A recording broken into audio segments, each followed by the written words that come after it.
दुश्मन संसार का है होला, इश्क के दुश्मन संसार का है होला, इश्क के दुश्मन संसार का है होला।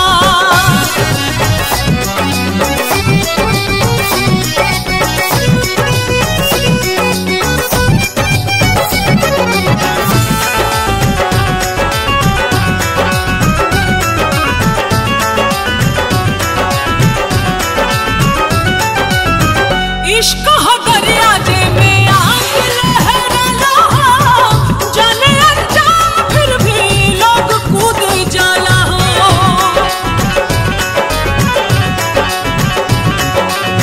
इश्क पैगाम हा, इश्क अनजान